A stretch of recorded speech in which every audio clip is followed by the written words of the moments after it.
कहानी की शुरुआत में हम बर्फ से ढके इलाके में एक पुलिस वैन को देखते हैं जिसमें कुछ खूंखार कैदियों को जेल ले जाया जा रहा होता है। बीच रास्ते में वैन गैस स्टेशन पर फ्यूल डलवाने के लिए रुकती है। तब कुछ कैदी कहते हैं कि हमें वॉशरूम जाना है। यह सुनकर गार्ड्स पहले तो उन्हें इजाजत नहीं देते, लेकिन फिर गार्ड्स सोचते हैं कि इस बर्फीले इलाके में ये लोग कहां तक भाग पाएंगे और अगर भाग भी गए तो जमा देने वाली सर्दी में ये लोग मारे जाएंगे। इसलिए गार्ड्स इन कैदियों को बाथरूम की तरफ ले जाते हैं। कुछ देर बाद सभी कैदी बाथरूम से होकर वापस वैन में बैठ जाते हैं, लेकिन तभी ऑफिसर देखता है कि एक कैदी जिसका नाम क्रेवन है वो वापस वैन में नहीं आया। और जब वो गार्ड वॉशरूम की तरफ जाता है तो वो देखता है कि क्रेवन नाम का वो कैदी वहीं पर खड़ा हुआ है। इसके बाद वो गार्ड क्रेवन को पकड़कर बाकी कैदियों के साथ जेल में लाता है और क्रेवन को सेल में बंद कर देते हैं। लेकिन यहाँ क्रेवन का रूम पार्टनर कहता है कि मुझे इस सेल में किसी और का आना पसंद नहीं। तब क्रेवन कहता है कि तुम टेंशन मत लो, वैसे भी मैं यहाँ कुछ दिन ही रहूंगा। अब जेल में क्रेवन की पहली रात तो गुजर जाती है और अगली सुबह क्रेवन जब एक्सरसाइज कर रहा होता है तो यहाँ के जो पुराने कैदी होते हैं वो क्रेवन को हल्के में लेकर उस पर हमला कर देते हैं। पर यहाँ क्रेवन उन दो कैदियों को अपना असली चेहरा दिखाता है और उन्हें पीट पीट कर उनका बुरा हाल कर देता है। अब जेल में दो कैदियों को मारने की वजह से गार्ड्स क्रेवन को पकड़कर उसे जेल के वार्डन के पास ले जाते हैं जिसका नाम साइमन है। साइमन क्रेवन से कहता है कि मैंने सुना है कि तुमने यहाँ दो कैदियों को मारा है। चलो ठीक है, आज तुमने ये सब कर दिया, लेकिन दोबारा इस तरह की गलती नहीं करना और अगर यहाँ रहना है तो तुम्हें डिसिप्लिन से रहना होगा, नहीं तो मुझे तुम्हें सुधारने का तरीका आता है। क्रेवन चुपचाप खड़ा होकर उसकी बातें सुन रहा होता है और तभी उसकी नजर जमीन पर पड़े एक शेर पर जाती है जिसे मारकर उसका कालीन बना दिया गया था। ये देखकर क्रेवन को काफी बुरा लगता है। तब वार्डन पूछता है कि तुम इससे पहले क्या करते थे और यहाँ कैसे आए, जिस पर क्रेवन जवाब देता है कि मैं एक हंटर हूँ और तुम जैसे लोगों का शिकार करता हूँ।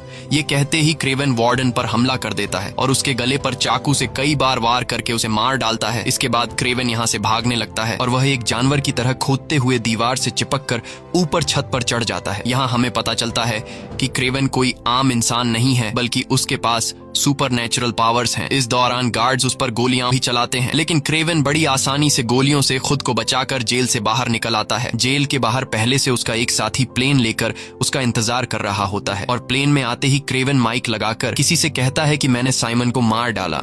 और यहाँ हमें पता चलता है कि क्रेवन कोई कैदी नहीं था, बल्कि वह जानबूझकर एक कैदी के बदले जेल में आया था ताकि जेल का वार्डन जिसका नाम साइमन है उसे मार सके, और उसने अपना काम पूरा कर दिया। अब कहानी यहाँ से जाती है फ्लैशबैक में, यानी कि 16 साल पीछे, जहाँ पर क्रेवन अपने छोटे भाई डिमिट्री के साथ होता है। कुछ देर बाद इन दोनों को स्कूल से लेने के लिए इनके डैड निकोलाई आते हैं। निकोलाई एक बहुत ही अमीर और पावरफुल इंसान है जो इलीगल तरीके से जानवरों को मारकर उनके खाल बेचता है। रास्ते में निकोलाई अपने बेटों से कहता है कि आज तुम्हारी मॉम की डेथ हुई है। उनकी दिमागी हालत ठीक नहीं थी और उन्होंने खुद अपनी जिंदगी का खात्मा कर दिया। ये सुनकर दोनों भाइयों को काफी दुख होता है, पर क्रेवन अपनी माँ की मौत का जिम्मेदार अपने पिता को मानता है, क्योंकि बिजनेस के चलते उन्होंने कभी अपने परिवार को टाइम नहीं दिया। इसलिए आज इनकी माँ इनके बीच जिंदा नहीं है। यहाँ इन दो भाइयों को लग रहा था कि अब वो अपनी माँ के फ्यूनरल में जाएंगे, लेकिन बेरहम निकोलाई अपने बेटों को उनकी माँ के फ्यूनरल पर ले जाने के बजाय जंगल में शिकार के लिए ले जाता है और वहां ये लोग एक बहुत ही खूंखार शेर जिसका नाम जार शेर है उसे ढूंढने लगते हैं। दूसरी तरफ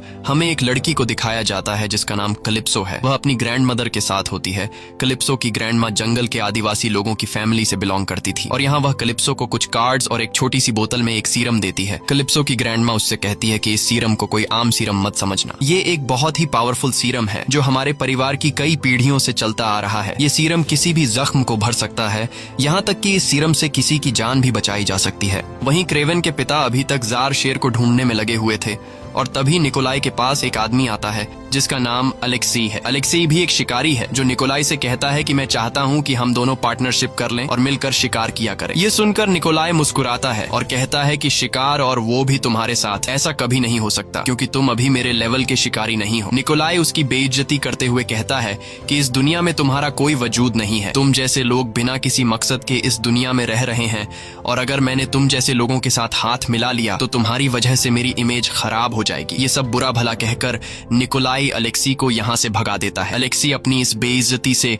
निकोलाई पर काफी गुस्सा हो जाता है और चुपचाप वहाँ से चला जाता है, लेकिन उसकी आंखों में निकोलाई के लिए उभरती हुई नफरत हमें साफ दिखाई देने लगती है। वहीं क्रेवन और उसका भाई बातें करते करते अपने ग्रुप से काफी दूर जंगल में आ जाते हैं और तभी उनके सामने इस जंगल का राजा जार शेर आ जाता है। क्रेवन अपने भाई को प्रोटेक्ट करते हुए सीधा जार शेर पर बंदूक तान देता है। जार शेर बहुत ही ज्यादा खूंखार दिख रहा था। अब इससे पहले कि क्रेवन उसे शूट कर पाता तभी जार शेर उस पर हमला कर देता है और उसे बुरी तरह से अपने पंजों में जकड़ लेता है। अपने बेटों की चिल्लाने की आवाज सुनकर निकोलाई भी वहां पहुंच जाता है और वो शेर पर गोलियां चलाते हैं, जिससे कुछ गोलियां शेर को लग जाती हैं। अब शेर खुद को बचाते हुए वहां से जाने लगता है और अपने साथ ग्रेवन को भी दूर ले जाता है। वहीं हम कैलिप्सो को देखते हैं जो अपने पेरेंट्स के साथ जंगल का नजारा देखने आई थी और तभी उसे दूर जंगल में क्रेवन और वो जार शेर दिखाई देते हैं। अब कैलिप्सो क्रेवन की जान बचाने के लिए उसके पास आती है। कैलिप्सो को देखकर जार शेर वहां से चला जाता है, लेकिन जाते हुए उस जार शेर के खून का एक बूंद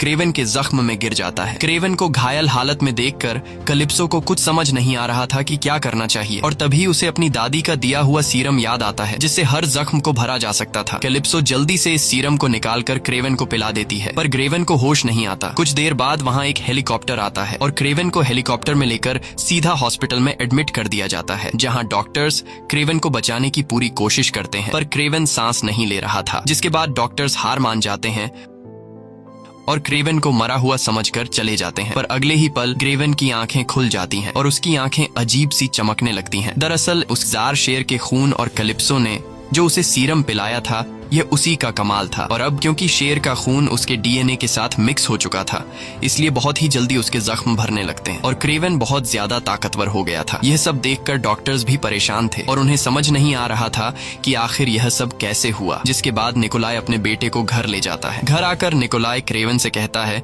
कि तुमने बहुत बहादुरी से उस शेर का मुकाबला किया, तुम बहुत ही बहादुर हो और एक दिन तुम्हें मेरा सारा बिजनेस संभालना है। इसके बाद निकोलाई उसे उस जार शेर का कटा हुआ सिर दिखाता है जिसने उसे घायल किया था। शेर का कटा हुआ सिर देखकर क्रेवन को बिल्कुल भी अच्छा नहीं लगता। यहाँ हम देखते हैं कि क्रेवन में बदलाव आने लगे हैं। जहाँ पहले वो खुद जानवरों का शिकार किया करता था, अब उसे बेजुबान जानवरों को मारना बुरा लगता है। दरअसल ये सब इसलिए हो रहा है क्योंकि अब क्रेवन में एक शेर का डीएनए है और वो खुद को जानवरों का रक्षक समझता है। वो गुस्से से अपने पिता से कहता है कि तुमने उस शेर को क्यों मारा। ये कहकर वो वहाँ से चला जाता है और जैसे ही रात होती है तो क्रेवन अपना सामान पैक करके घर छोड़कर जंगल में जाने का फैसला करता है। और जैसे ही वो घर छोड़कर निकलने ही वाला होता है तभी उसके सामने उसका भाई डिमिट्री आ जाता है। वह कहता है कि मॉम भी मुझे छोड़कर चली गई, डैड मेरी रिस्पेक्ट नहीं करते, सिर्फ एक तुम ही हो जिसके साथ मैं अपने दुख दर्द बांटता हूँ और अब तुम भी मुझे छोड़कर जा रहे हो। क्रेवन कहता है कि अगर मैं यहाँ पर रहा तो मेरे पिता मुझे भी एक शिकारी बना देंगे, मुझे भी मासूम जानवरों को मारना पड़ेगा जो मैं नहीं करना चाहता, इसलिए मुझे यहाँ से जाना पड़ेगा। ये कहकर वो वहाँ से निकल जाता है और सीधा जंगल में आता है। जंगल में आते ही उसे कुछ अजीब सी आवाजें सुनाई देने लगती हैं। वह देखता है कि उसके सामने से जंगली भैंसों का एक झुंड उसी की तरफ दौड़ता हुआ चला आ रहा है। यह देखकर क्रेवन बहुत ज्यादा घबरा जाता है और उसे लगने लगता है कि आज उसका आखिरी दिन है, इसलिए वह अपनी आंखें बंद करके नीचे झुक जाता है। पर जब वह अपनी आंखें खोलता है तो वह देखता है कि सभी भैंसे उसको बिना छुए उसके आसपास से निकल जाते हैं। दरअसल उन जंगली भैंसों के लीडर ने क्रेवन के सामने खड़े होकर उसे प्रोटेक्ट किया था और वह भैंसों का लीडर क्रेवन को इस जंगल का राजा मान रहा था। इसके बाद क्रेवन जंगल में आगे बढ़ने लगता है और वह उस जगह पर आता है जहाँ पर वह हमेशा अपनी माँ के साथ आया करता था। क्रेवन अब यहीं पर रहना शुरू कर देता है। क्रेवन को धीरे धीरे पता चलता है कि अब उसके अंदर बहुत सारी शक्तियां आ चुकी हैं और ये इसीलिए हुआ है क्योंकि लायन का डीएनए उसके शरीर में आ चुका है। और एक दिन जब उसे बहुत ज्यादा भूख लगती है तो वह एक हिरण का शिकार करता है और यहाँ पर हम क्रेवन की शक्तियां देखते हैं। वह एक शेर की तरह दौड़ रहा होता है और एक टाइगर की तरह बहुत ऊंची ऊंची जंप कर रहा होता है जो कोई आम इंसान नहीं कर सकता। एक दिन उसे गोली चलने की आवाज आती है जिसे सुनकर वह जल्दी से पेड़ के ऊपर चढ़ जाता है, जहां उसे कई किलोमीटर दूर दो शिकारी दिखाई देते हैं जो जंगली भैंसों को मार रहे थे। यह देखकर क्रेवन काफी गुस्सा हो जाता है और वह बहुत तेज रफ्तार से दौड़कर वहां पहुंचता है, लेकिन अब काफी देर हो चुकी थी क्योंकि उन दो शिकारियों ने कई सारी भैंसों को मार डाला था। क्रेवन उन दो शिकारियों से कहता है कि अब तक तुमने जितने जानवरों को मारा है उसके लिए मैं तुम्हें माफ कर दूंगा, पर आज के बाद अगर तुमने यहाँ पर किसी भी जानवर को मारा तो मैं तुम्हें नहीं छोड़ूंगा। यह सुनकर वे शिकारी हंस पड़ते हैं और क्रेवन का मजाक उड़ाते हुए उस पर बंदूक तान देते हैं, लेकिन उन्हें पता नहीं था कि वे किससे पंगा ले रहे हैं। क्रेवन बिजली की रफ्तार की तरह उन पर टूट पड़ता है और उन दोनों शिकारियों को मार डालता है और यहीं से कहानी फिर से प्रेजेंट में आती है, जहाँ पर क्रेवन जेल के वार्डन को मारकर उसी जंगल में वापस आ चुका है जहाँ पर वह पहले रहा करता था। अगले दिन उसे पता चलता है कि फिर से जंगल में कुछ शिकारी आए हैं जो जंगली भैंसों के सींग काट कर उन्हें ले जा रहे हैं। लेकिन इससे पहले कि वे शिकारी यहाँ से निकल पाते, तभी उनकी गाड़ी के सामने क्रेवन आकर खड़ा हो जाता है। दरअसल क्रेवन में एक शेर का डीएनए होने की वजह से अब वो खुद को इस जंगल का राजा समझता है और उन शिकारियों को यहाँ से निकलने से रोक लेता है। तभी शिकारियों का लीडर गुस्से में अपने ड्राइवर से उस पर गाड़ी चढ़ाने को कहता है और ड्राइवर सीधा जाकर क्रेवन पर गाड़ी चढ़ा देता है। लेकिन क्रेवन गाड़ी के नीचे से निकलकर उन लोगों पर हमला कर देता है और एक एक करके सभी को मार डालता है। लेकिन एक शिकारी वहां से निकल जाता है। तभी क्रेवन अपने लायन विजन से भागने वाले शिकारी की गाड़ी का नंबर नोट कर लेता है और वह शिकारी अपने बॉस के ऑफिस में जाकर उसे सब कुछ बता देता है। लेकिन तभी हम देखते हैं कि क्रेवन उसके पहुंचने से पहले ही वहां आ पहुंचा और उसने शिकारी के बॉस को भी मार दिया और यहाँ क्रेवन उस शिकारी को भी मार डालता है। वहीं हम कैलिप्सो नाम की उस लड़की को देखते हैं जिसने क्रेवन को सीरम पिलाकर उसकी जान बचाई थी। कैलिप्सो अब एक वकील बन चुकी है और आज वह अपनी एक दोस्त के फ्यूनरल पर आई होती है जिसके साथ सिमियोन ने जबरदस्ती करके उसे मार दिया था। सिमियोन वही जेल का वार्डन था जिसे क्रेवन ने जेल में मारा था और अब क्रेवन कैलिप्सो के पास आता है। दरअसल क्रेवन इस कार्ड को फॉलो करते हुए कैलिप्सो के पास पहुंचा था। यहाँ क्रेवन कैलिप्सो को बताता है कि मैं वही इंसान हूँ जिसकी तुमने एक बार जंगल में जान बचाई थी। कैलिप्सो क्रेवन को जिंदा देखकर काफी खुश होती है और क्रेवन कैलिप्सो को बताता है कि मैंने तुम्हारी दोस्त के कातिल से बदला ले लिया है, मैंने जेल में जाकर उसे मार दिया। ये सुनकर कैलिप्सो को उसकी बात पर यकीन नहीं आता और जब वह घर आकर इंटरनेट पर चेक करती है तो उसे पता चलता है कि जेल में साइमन को किसी ने मार दिया, जिसे लोग हंटर के नाम से जानते हैं, जो बुरे लोगों का शिकार करता है। और अब जाकर उसे क्रेवन की बातों पर यकीन आ जाता है, इसलिए अगले दिन वह क्रेवन से मिलती है। क्रेवन उससे कहता है कि तुमने मेरी जान बचाई थी और मुझे समझ नहीं आ रहा था कि तुम्हारी इस मदद का शुक्रिया मैं कैसे अदा करूं। और जब मुझे पता चला कि तुम्हारी एक दोस्त को साइमन नाम के एक आदमी ने मार डाला है जिसे तुम अरेस्ट करना चाहती थी, लेकिन उसका ना कानून कुछ बिगाड़ सका और ना ही तुम कुछ बिगाड़ सकती थी, और वो तुम्हारी दोस्त को मारने के बाद भी आजाद घूम रहा था, तब मुझे तुम्हारी मदद के बदले उसे मारना अच्छा लगा। ये सुनकर कैलिप्सो कहती है कि मैं एक वकील हूँ और मैं ऐसा बिल्कुल भी नहीं चाहती थी कि तुम उसे मार डालो, लेकिन तुमने उसे मारकर अच्छा ही किया, क्योंकि आगे वह और भी मासूम लड़कियों के साथ गलत करने वाला था। तब क्रेवन उससे कहता है कि तुम एक वकील हो, तुम्हारे पास बहुत से ऐसे वांटेड लोगों की लिस्ट है जिन्हें कानून भी अरेस्ट नहीं कर सकता, इसलिए मैं चाहता हूँ कि तुम मुझे उन लोगों के नाम दो और मैं एक एक करके उन लोगों को मार डालूंगा। कैलिप्सो उसका साथ देने के लिए तैयार तो हो जाती है, पर वह कहती है कि इससे तुम्हारी जान को खतरा पड़ सकता है। वहीं दूसरी तरफ हमें उस शिकारी को दिखाया जाता है जिसका नाम अलेक्सी है। ये वही शिकारी है जो कभी क्रेवन के पिता के पास आया था। उसने क्रेवन के पिता से कहा था कि हम दोनों मिलकर शिकार करते हैं, लेकिन क्रेवन के पिता ने उसकी बेइज्जती करते हुए इनकार कर दिया। और अब अलेक्सी का एक आदमी उसे बताता है कि क्रेवन नाम का एक आदमी है जो शिकारियों को मार रहा है। यह सुनकर अलेक्सी समझ जाता है कि अगर क्रेवन को रास्ते से नहीं हटाया गया तो एक दिन वह मुझे भी मार डालेगा। इसलिए अलेक्सी कुछ ऐसे लोगों के पास जाता है जिनके लीडर को क्रेवन ने मार डाला था। वो उनसे कहता है कि तुम्हारा लीडर मारा जा चुका है और अब तुम्हारा बिजनेस बिल्कुल बंद पड़ा है, इसलिए अगर तुम लोग मुझे अपने बॉस की जगह दे दो तो तुम लोगों का बिजनेस फिर से स्टार्ट हो जाएगा। यह सुनकर कुछ लोग गुस्सा हो जाते हैं और अलेक्सी पर गोलियां चलाने लगते हैं, लेकिन यहाँ हम देखते हैं कि अलेक्सी पर गोलियों का असर ही नहीं हो रहा और गोलियां उसकी बॉडी के आर पार जाने के बजाय उसकी बॉडी गोलियों को रोक देती है। दरअसल अलेक्सी के पास अब एक ऐसी पावर आ गई है जिससे वह खुद को एक राइनो में बदल सकता है, और राइनो में बदलने के बाद उसकी बॉडी इतनी मजबूत हो जाती है कि बंदूक की गोली उसका कुछ भी नहीं बिगाड़ पाती। वहीं अलेक्सी का शूटर भी यहीं छिपा होता है और जैसे ही वे लोग अलेक्सी को फिर से शूट करने वाले होते हैं तभी अलेक्सी का शूटर उन सभी लोगों को मार देता है जो उसे अपना लीडर नहीं मानना चाहते थे। अब यहाँ सिर्फ एक ही आदमी बचा होता है और वह ये सब देखकर डर के मारे तुरंत अलेक्सी को अपना लीडर मान लेता है। अलेक्सी को आज भी उस दिन की बेइज्जती याद थी जब वह निकोलाई के पास आया था और उसने पार्टनर बनने की पेशकश की थी, लेकिन निकोलाई ने मना कर दिया था। और अब अलेक्सी निकोलाई से अपना बदला लेने के लिए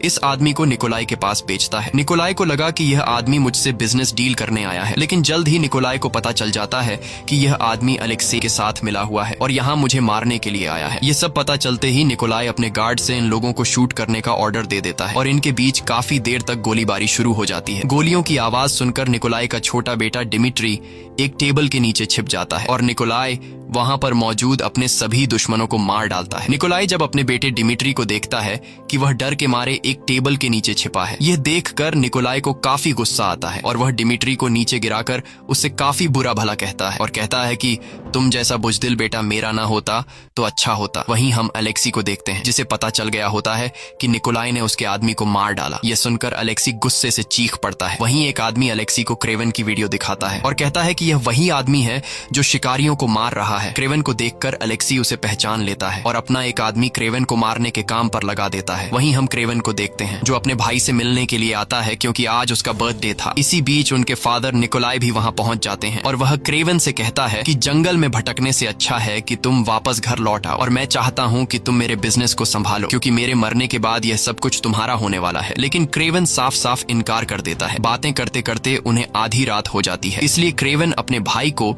उसके रूम तक छोड़ने के लिए आता है और जैसे ही क्रेवन वहाँ से जाने लगता है तभी डिमिट्री उसे रोक लेता है और कहता है कि तुम भी आज यहीं मेरे रूम में सो जाओ। क्रेवन अपने छोटे भाई से बहुत ज्यादा प्यार करता था, इसलिए वह अपने छोटे भाई की बात मानते हुए सोफे पर सो जाता है। लेकिन जंगल में सोने वाले इंसान को सोफे पर कहाँ नींद आने वाली थी, इसलिए वह बाहर गार्डन में जाकर सो जाता है और अगली सुबह जब वह अपने भाई के कमरे में जाता है तो देखता है कि वहाँ उसका भाई नहीं है और बेडशीट पर खून के निशान होते हैं। दरअसल कुछ लोग उसके भाई को किडनैप करके अपने साथ ले जा रहे होते हैं। क्रेवन दौड़ते हुए बैल्कनी में आता है और ऊपर बैल्कनी से नीचे अपने छोटे भाई को देख लेता है जिसे कुछ लोग गाड़ी में किडनैप करके ले जा रहे थे। अब अपने भाई को बचाने के लिए क्रेवन बिल्डिंग के शीशे से होते हुए नीचे कूदता है और उस गाड़ी के पीछे तेजी से दौड़ता है। लेकिन गाड़ी की रफ्तार काफी तेज थी, पर क्रेवन भी हार नहीं मानता और काफी दूर तक उस गाड़ी का पीछा करता है। लेकिन आखिर में वे लोग क्रेवन के भाई को लेकर एक हेलीकॉप्टर में बैठ जाते हैं। तब भी क्रेवन उनसे अपने भाई को छुड़ाने की कोशिश करता है, लेकिन वह अपने भाई को बचाने में नाकाम हो जाता है। अब अपने भाई को ढूंढने के लिए क्रेवन सीधा कैलिप्सो के पास जाता है और कैलिप्सो से उसे पता चलता है कि उसके भाई को एक टर्किश आदमी ने किडनैप किया है। साथ ही उसे पता चलता है कि जिन लोगों ने उसके भाई को किडनैप किया है उन्होंने $20 मिलियन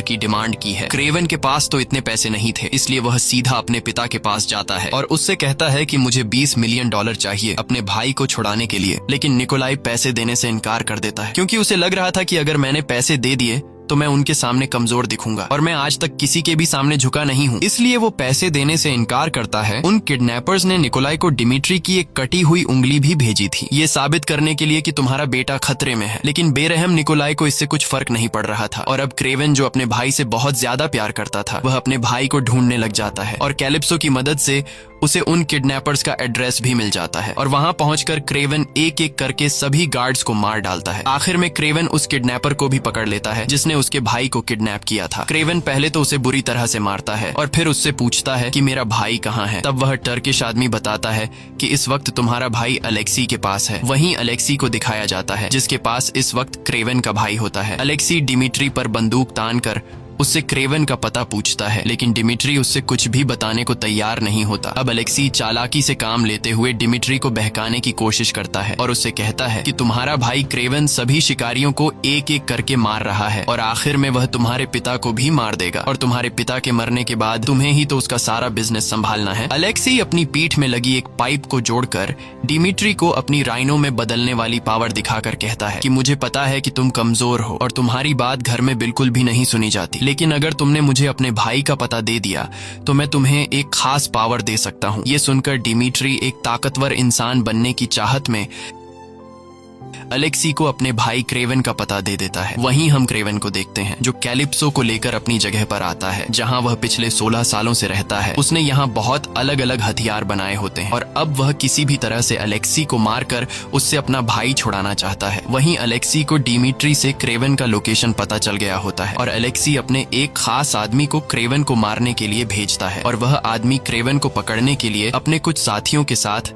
जंगल में जाल बिछा देते हैं। लेकिन जल्द ही क्रेवन को दुश्मनों के बिछाए जाल के बारे में पता चल जाता है और वह एक एक करके वहां मौजूद सभी लोगों को मार डालता है। इस दौरान जंगल के जानवर भी क्रेवन की मदद करते हैं और वहां मौजूद लोगों पर हमला कर देते हैं। वहीं अलेक्सी का वह खास आदमी क्रेवन के सामने आता है जिसके पास हिप्नोटाइज करने की पावर है और वह आदमी क्रेवन को एक जहरीली इंजेक्शन से शूट कर देता है जिससे क्रेवन को अजीब से विजन्स आने लगते हैं और क्रेवन अब पूरी तरह से उस आदमी के वश में हो जाता है। लेकिन इससे पहले कि वह आदमी क्रेवन को मार पाता तब कैलिप्सो क्रेवन की मदद करती है और उस आदमी को सिर में तीर मारकर उसे खत्म कर देती है, जिसके बाद वह क्रेवन को होश में लाती है। वहीं अलेक्सी को दिखाया जाता है जो अपने लोगों के साथ जंगल में आता है। अलेक्सी काफी खुश होता है क्योंकि उसे लग रहा था कि अब तक उसके आदमी ने क्रेवन को मार दिया होगा, लेकिन उसकी ये खुशी जल्द ही मुसीबत में बदलने वाली थी। तभी वह देखता है कि जानवरों का एक बहुत बड़ा झुंड उसकी तरफ आ रहा है।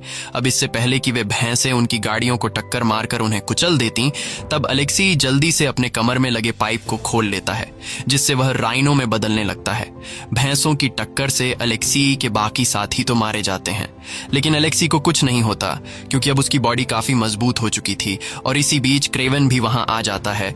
अब यहाँ इन दोनों के बीच फाइट छिड़ जाती है और काफी देर तक इनके बीच जबरदस्त फाइट होती है।